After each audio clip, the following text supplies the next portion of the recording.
नमस्कार। अपना माइक लगा। नमस्कार।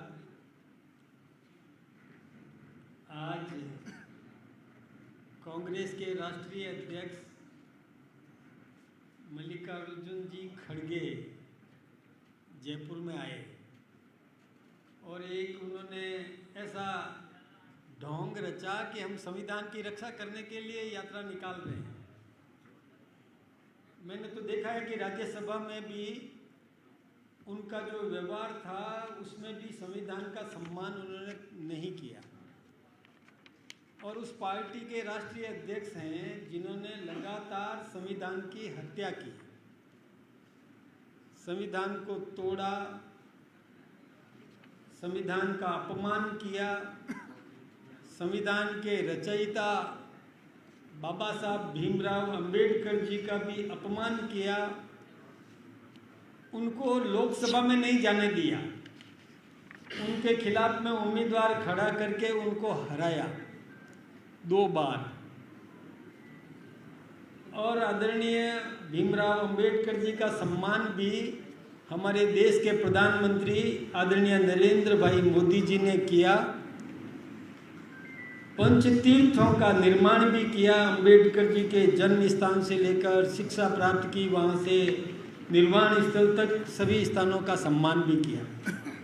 और उन्हें भारत रत्न की उपाधि भी हमारी मिलीजुली जो संयुक्त सरकार की, उनका तैल चित्र भी संसद के अंदर हमारे देश के प्रधानमंत्री नरेंद्र भाई मोदी जी ने लगाया। और कांग्रेस के बारे में सभी जानते हैं कि इन्होंने कई बार संविधान की हत्या की। एक बार तो देश में आपातकाल लगा दिया, हिंदुस्तान के सभी विरोधी दलों के नेताओं को गिरफ्तार करके 19 महीने तक जेलों में बंद रख दिया। यही नहीं, शाहबानो प्रकरण में एक मुस्लिम महिला को सुप्रीम कोर्ट ने सम्मान देने का काम किया, तो कांग्रेस ने संविधान में बदलाव लाकर उस मुस्लिम महिला के हक को भी छीनने का काम किया, संविधान का दुरुपयोग किया। यही नहीं, हमारे देश की चुनी हुई सरकारों को और इन्होंने बर्खास्त किया, कई बार बर्खास्त किया। आपको पता है कि राम जन्मभूमि आंदोलन के बाद भी हमारी सरकारों को बर्खास्त किया। ये तो वही बात हो गई कि चोर मचाए शोर, कहावत आपने सुनी होगी कि चोर स्वयं जोर जोर से चिल्लाता है चोर चोर चोर, तो जनता का ध्यान असली चोर की तरफ नहीं जाता, क्योंकि चोर ही शोर मचा रहा। और यही जो संविधान के हत्यारे हैं वो संविधान की रक्षा करने का स्वांग रचकर जनता को भ्रमित करने का काम कर रहे हैं। मैं सोचता हूँ कि उनको अपने गिरेबान में झांक करके देखना चाहिए, अपने इतिहास को देखना चाहिए।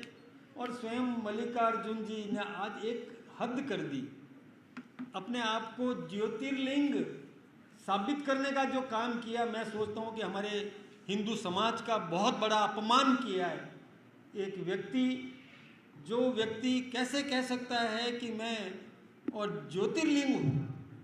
मुझे याद है, शायद मल्लिकार्जुन खड़गे साहब भूल रहे हैं, संसद के अंदर, राज्यसभा के अंदर सदन चल रहा था, तब हमारे और तिवारी जी ने, घनश्याम तिवारी जी ने, और इनकी प्रशंसा में कह दिया था कि आप तो जो मल्लिकार्जुन खड़गे जी हैं, तो कहा कि मुझे उस नाम से मत पुकारा करो।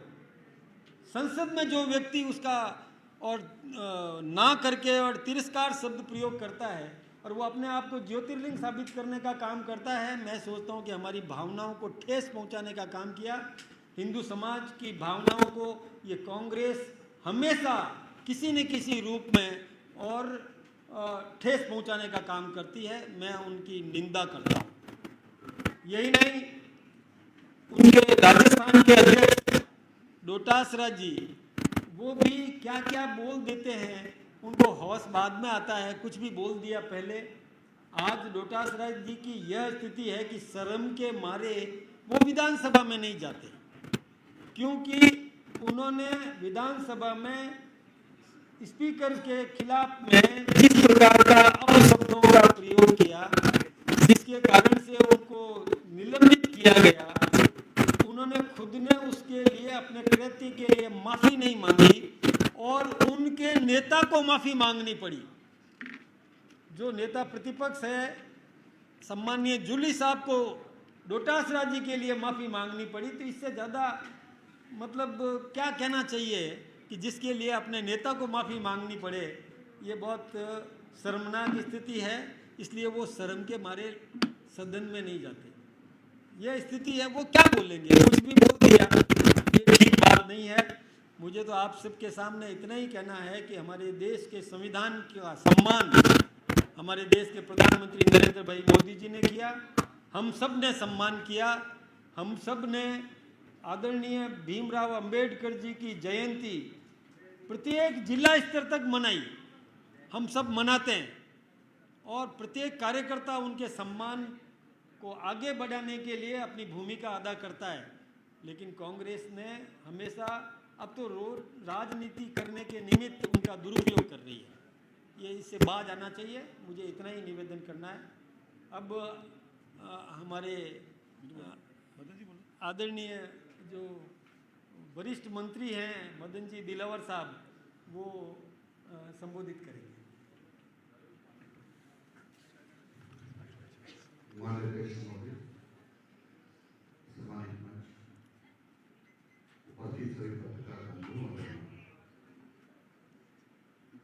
कांग्रेस ने 93 बार 93 बार चुनी हुई सरकारों को बर्खास्त किया और आप सबको ध्यान होगा कि आपातकाल के समय संविधान को निलंबित किया था और उन्होंने कहा संविधान कुछ नहीं है, जो इंदिरा जी कहेगी वही संविधान है।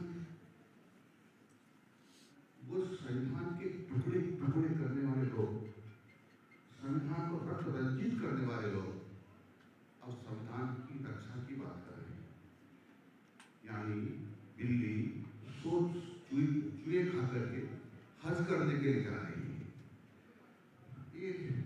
इन्होंने धारा 370 कश्मीर में लगा करके कितने लोगों पर अत्याचार किया है, वहां सभी लोगों को वोट देने का अधिकार नहीं दिया।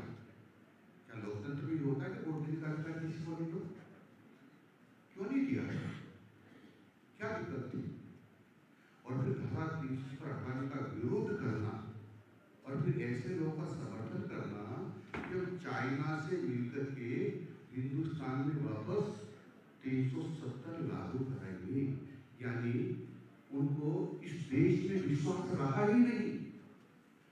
और जिस देश में विश्वास नहीं रहा वो उस देश के संविधान की रक्षा करने का ढोंग रच रहे हैं।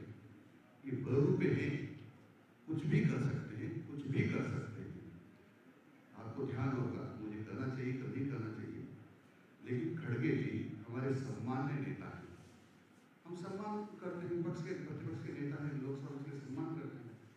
लेकिन कांग्रेस को इतनी भी शर्म नहीं आई कि उनके जीते जी जयपुर के संजय सर्कल थाने में जाकर रिपोर्ट दर्ज कराई कि मदन दिलावर ने मल्लिकार्जुन खड़गे जी की हत्या कर दी। वो जिंदा है, भगवान करे 200 साल जीवित रहे, परंतु खुद के अध्यक्ष को खुद ही मारना चाह रहे हैं। और ये मैं नहीं कर रहा हूँ, ये सरकारी थाने का पुलिस रिपोर्ट कर रही है और आज भी वो दर्ज है। मैं अभी लोकतंत्र की कुचलने की बात कर रहे हैं, तो अब ये पार्टी किसने बनाई थी, क्यों बनाई थी? भारतीय ने तो पार्टी का निर्माण नहीं किया, लेकिन एक विदेशी के द्वारा पार्टी का निर्माण हुआ और उसी को पेट रहे हैं अभी तक। इनको चाहिए था कि भारत के जो लोग जिन्होंने निर्माण किए पार्टी, उसको रखना चाहिए था या पार्टी को बदल देना चाहिए था। विदेशी नियमों से चलने वाले लोग, उनकी पार्टी के जो नियम बने विदेशों के पार्टी उस पर चल रहे हैं। और 30 वर्षों से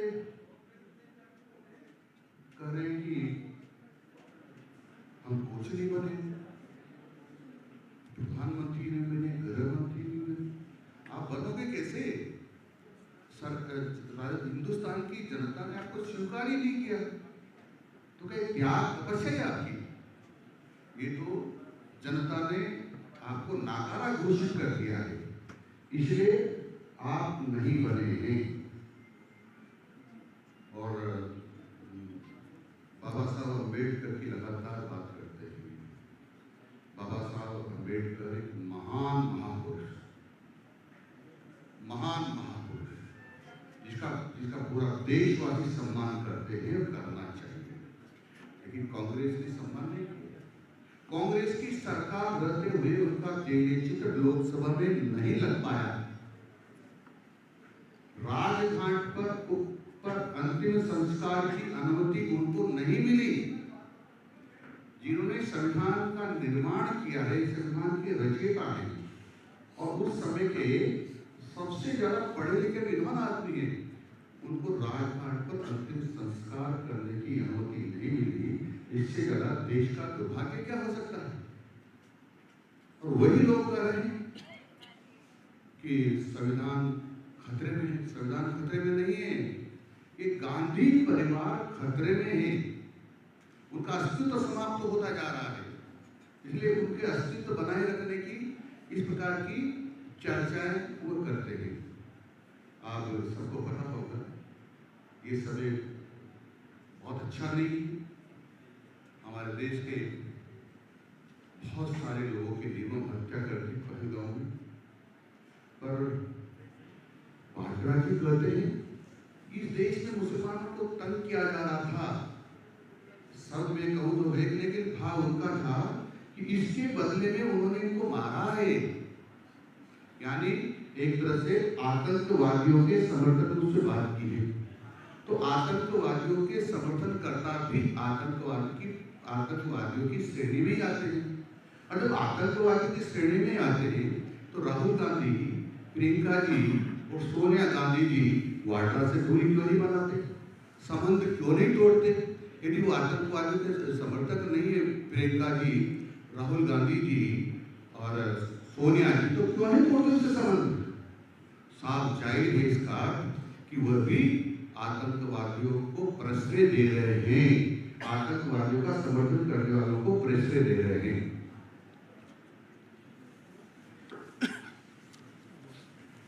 अब हमारे संसदीय कार्य मंत्री, कानून मंत्री आदरणीय जोगाराम जी पटेल साहब से आग्रह करूंगा कि आप भी आज संबोधित करें।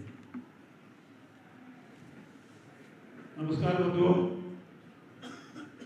भारतीय जनता पार्टी राजस्थान प्रदेश के यशस्वी प्रदेशाध्यक्ष आदरणीय मदन जी राठौड़ का वक्तव्य आपके सामने आया।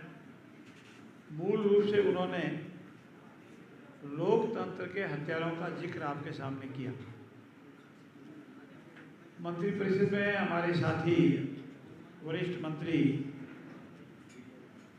आदरणीय दिलावर साहब ने भी बाबा साहब के महान व्यक्तित्व का जिक्र किया।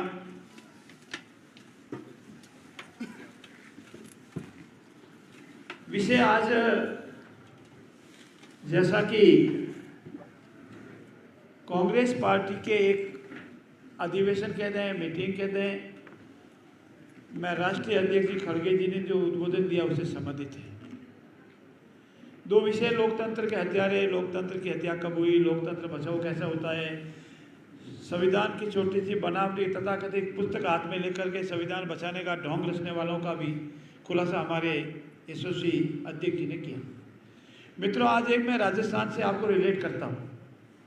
आप में से सब लोग जानकार होंगे कांग्रेस पार्टी कितनी बार टूटी, अपने खुद के संविधान की कितनी बार खिल्लियां उड़ाई।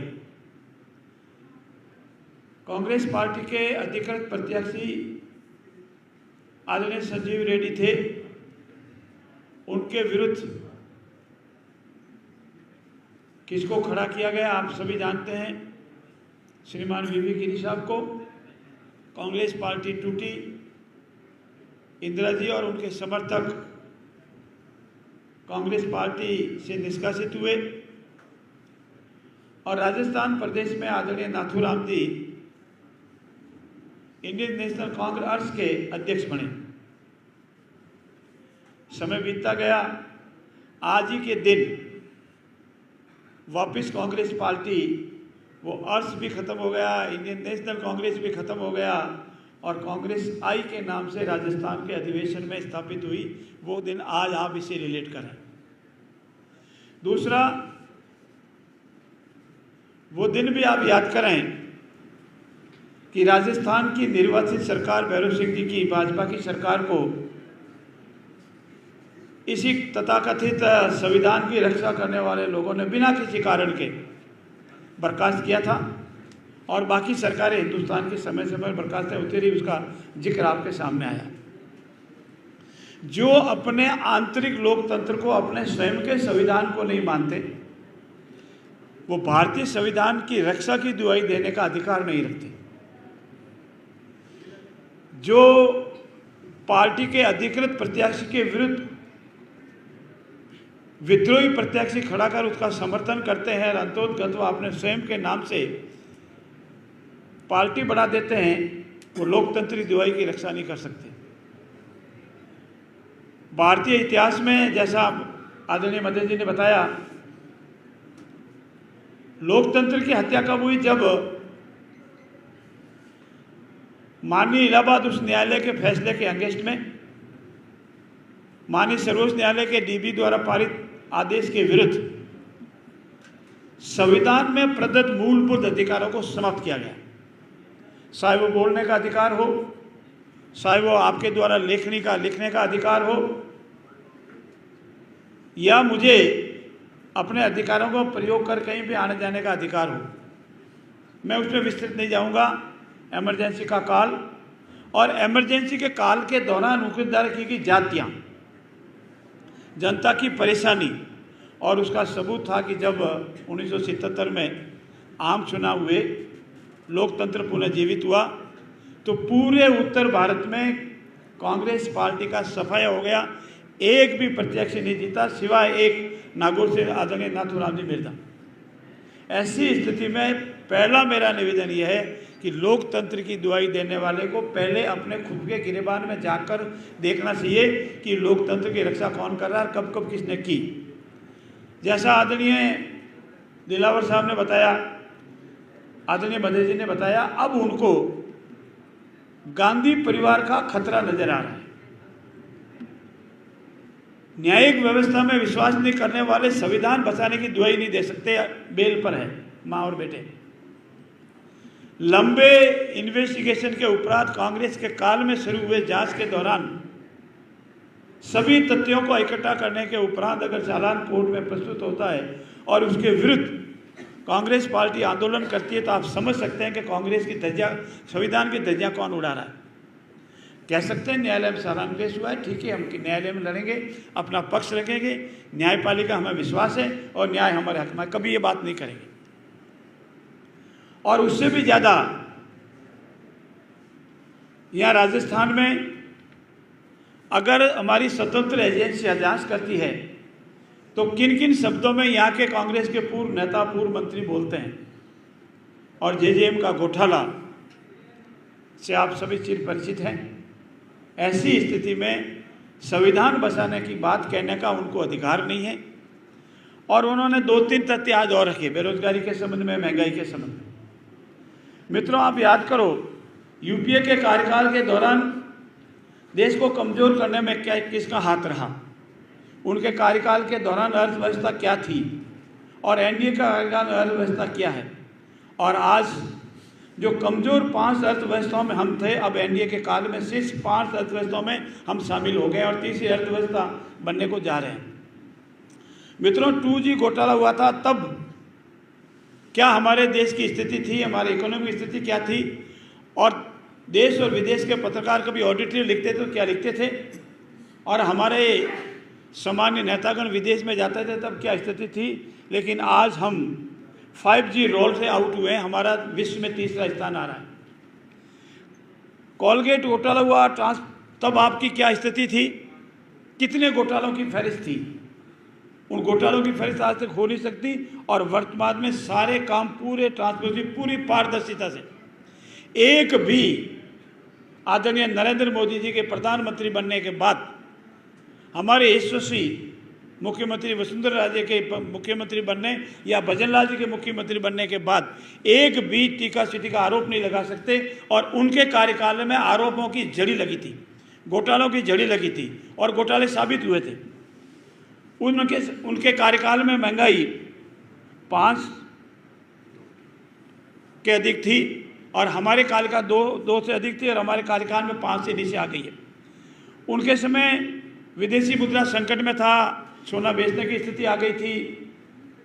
हमारे अर्थशास्त्री चिंता व्यक्त कर रहे थे और अब 720 अरब डॉलर से अधिक की रिकॉर्ड विदेशी मुद्रा है हमारे पास। तो उनको इन तथ्यों की ओर ध्यान देना पड़ेगा। इतना ही नहीं, विदेश, रोजगार, निवेश, इन सारा उद्यमिता, मेक इन इंडिया, ये सारे सब देखेंगे तो आपको पता लगेगा कि अब वो भारत नहीं है जो यूपीए के कार्यकाल में था। अब विकसित समृद्ध कार्यकाल है और समृद्ध हाथों में। मेरा आपसे ये भी निवेदन है कि वो सिर्फ नकारात्मक बात करते हैं, देश में कभी भी सकारात्मक बात नहीं करते हैं। और जिनके मन मस्तिष्क में नकारात्मक बातें होती है वो सकारात्मक बातें कभी नहीं कर सकते। उनके जवाई राजा क्या बोलते हैं वो आपने अभी मोदी जी ने जिक्र किया। उनके स्वयं के जो सलाहकार हैं वो आज उनके खिलाफ बोलने लगे। उनके स्वयं के जो बड़े बड़े लीडर हैं वो स्वयं उनके खिलाफ बोलने लगे हैं। और ऐसी स्थिति में ये हिंदुस्तान वो हिंदुस्तान है जिसने G20 की सफल अध्यक्षता की। ये हिंदुस्तान वो अध्यक्ष है जो आदरणीय नरेंद्र मोदी जी के नेतृत्व में विश्व में जब बात कोई भी बोलता है तो उसकी सुनी जाती है। और अभी जो दुर्घटना घटी उसके बाद पूरा विश्व अगर हिंदुस्तान के साथ है तो आदरणीय नरेंद्र मोदी जी के नेतृत्व, उनकी कार्यक्षमता, पारदर्शिता, देश हित की बात और विश्वदेव कुटुंबम की भावना को उदित करने के आधार पर है। इसलिए कांग्रेस के नेताओं ने आज जो कुछ भी कहा है वो मात्र नकारात्मक बातें हैं, मात्र आलोचना करने के लिए। मेरा ऐसा मानना है कि हमको सकारात्मक बातें भी बोलनी चाहिए। कांग्रेस पार्टी एक परिवार से, गुलामी से अभी तक उभर नहीं पाई। लोकतंत्र को कुचलने वाले कभी ये तो विचार करें कि क्या एक ही परिवार मोतीलाल जी से शुरू होकर या नेहरू जी से शुरू होकर के यहाँ तक चलता रहेगा? 30 वर्षों में कभी भी क्या कांग्रेस को दूसरा नेतृत्व करने वाला परिवार नहीं मिला? मोदी जी दिलों पर राज करने वाले सामान्य परिवार से आते हैं। यशस्वी भजनलाल जी सामान्य परिवार से आते हैं, किसान परिवार से आते हैं। क्या कभी इनके भी कोई आज तक हुआ है जिनकी मर्जी के बिना हो सकता है? ऐसी स्थिति में देश में आपातकाल थोपने वाले, संविधान को कुचलना, मात्र किताब हाथ रखकर ये नहीं कह सकते हम संविधान के रख सकें, ये संविधान विरोधी है। ये हमारे गरीब परिवारों के विरोधी है जिन्होंने नारा दिया था कि गरीबी हटाओ को, वो कभी गरीबी हटा नहीं सके। और ये राजस्थान का यशस्वी मुख्यमंत्री भजनलाल जी है जिन्होंने बजट में घोषणा की है कि 5000 गाँवों में गरीबी मुक्त करके रखेंगे। इसमें ये फर्क है, कहने और करने का फर्क है। जिन्होंने आज दिन तक सिवाय गांधी परिवार की कोई नाम ले, हर तीसरा परिवार, सारी योजनाएं इन्हीं के नाम से घूमती रहेगी, वो संविधान की दुहाई देने के अधिकारी नहीं है। मेरा आप सबसे अनुरोध है, आप विद्वान हैं, कंपेयर करते हैं, ऐसी स्थिति में मात्र किसी तरह से कहने से उनका नहीं होता है। आज अगर खतरे में कोई है, हमारा संविधान नहीं है। आज खतरे में कोई है, हमारा डॉक्टर अंबेडकर जी दिया हुआ संविधान नहीं है। अगर खतरे में कोई है तो गांधी परिवार का अस्तित्व है और माँ बेटे की राज खतरे में है। वो जेल जाने की स्थिति में आए हैं, इसलिए उनको ये सब नौटंकी करनी पड़ रही है। नौटंकी करने वालों के साथ हिंदुस्तान का आब हमाम नहीं है। मेरा यही आपसे निवेदन है, मेरे उनसे भी विनम्रता से निवेदन है, भाषा का संयम, व्यवहार, बोली, गरिमा और कांग्रेस नेताओं के किस तरह से गरिमा से परे जाकर के जो वक्तव्य आ रहे हैं उसकी हम सब भर्त्सना करते हैं, खेद व्यक्त करते हैं। हमारा भाजपा का पूरा परिवार संविधान का हितैषी था, संविधान हितैषी है, संविधान हितैषी रहेगा। हम तो इसमें विश्वास करते हैं सबका साथ सबका विकास, सबका विश्वास और सबका प्रयास। मित्रों, आज आपको